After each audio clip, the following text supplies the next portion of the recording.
Olá, você está no canal Alternativa Progressista e o tema de nosso vídeo de hoje é Aldous Huxley, Contracultura e Educação.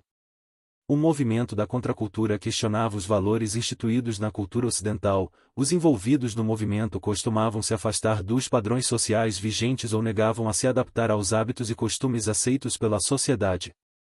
Antes de continuarmos, já deixe o seu joinha nesse vídeo. Se não é inscrito, inscreva-se no canal e conheça nossos outros conteúdos.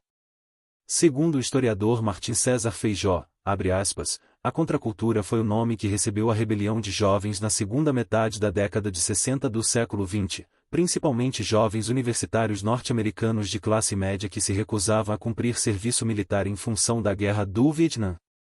Buscando uma vida alternativa, também criavam uma nova música e negavam a sociedade de alta tecnologia e sociedade de consumo correspondente, fecha aspas. O rápido desenvolvimento econômico verificado no pós-Segunda Guerra Mundial, a popularização dos meios de comunicação, a partir da década de 1950, e a difusão de normas, valores e padrões de comportamento, levaram muitos jovens a se libertar de amarras sociais tradicionais como a religiosa e a familiar. O ideal de mundo ganhou uma dimensão mais universal, aproximando a juventude de todo o globo, de uma maior integração cultural e humana. O movimento desenvolveu-se na América Latina, Europa e principalmente nos Estados Unidos. Os envolvidos buscavam novos sentidos para as suas vidas e tentavam se distanciar dos valores tradicionais que caracterizavam a sociedade em que viviam. E se contrapor ao mundo em que vigorava a Guerra Fria e mais tarde a Guerra do Vietnã.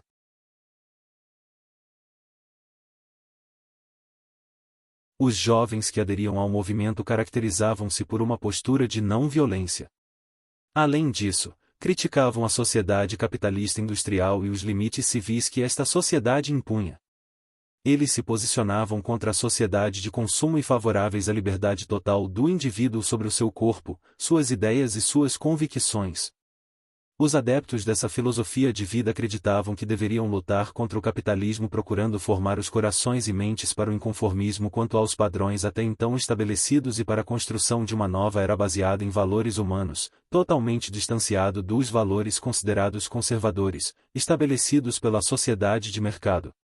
A contracultura se expandiu para os vários segmentos da sociedade. Observamos claramente seus valores representados na música, nas artes plásticas e no comportamento do jovem da década de 1960, porém, observamos que o movimento também contava com suas bases intelectuais, sendo possível encontrar influências também na área da educação.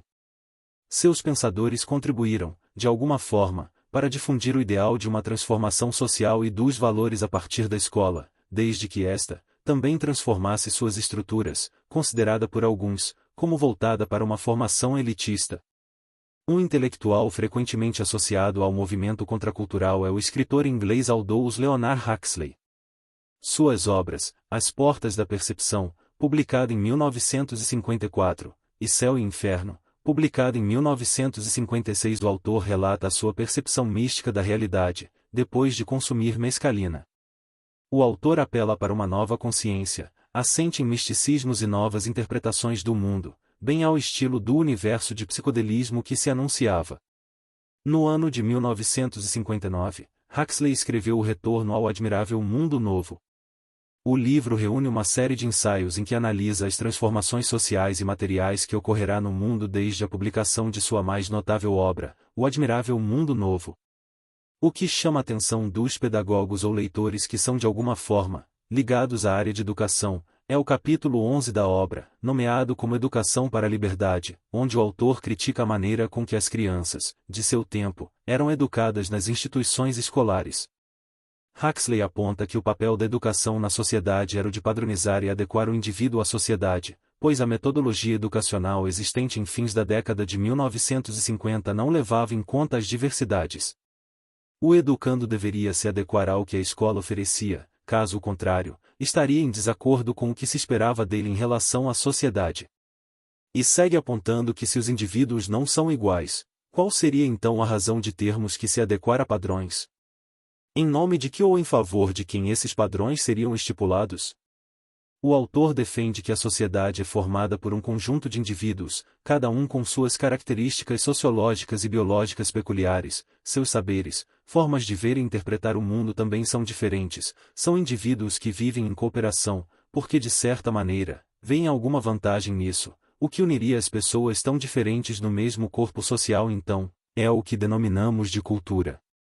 Huxley aponta que na sociedade humana os indivíduos são autônomos e criativos, porém, acredita que enormes forças impessoais estão agindo para limitar as nossas opiniões e nossa criatividade, em nome de uma padronização e centralização que nos levaria a viver sobre um regime autoritário, e alerta que para se livrar desse destino deveríamos começar, sem demora, a educar a nós e aos nossos filhos para a liberdade e o autogoverno. A educação para a liberdade seria pautada no respeito à diversidade e nos valores de liberdade, tolerância e caridade mútuas. Uma educação baseada nos valores do amor, afetação e da tolerância permitiria que as pessoas se relacionassem mais entre os diferentes, conhecessem suas diversas realidades, refletissem sobre as mesmas. Dessa forma, acreditava que se desenvolveria a noção de novos valores que poderiam contrapor a propaganda capitalista. Essa educação voltada para a libertação possibilitaria ao indivíduo filtrar as informações oficiais ou midiáticas de maneira crítica, de forma que apresentassem condições de pesar as informações dentro de um contexto, e assim, verificar se são consumíveis ou não, de acordo com suas crenças e valores, uma vez que essas crenças são individuais, pois o indivíduo é único, e não pode ser influenciado por pressões sociais que podem estar a serviço de um grupo interessado em manter o status quo. Você assistiu a um vídeo do canal Alternativa Progressista? Não esqueça de deixar seu joinha nesse vídeo. Tchau.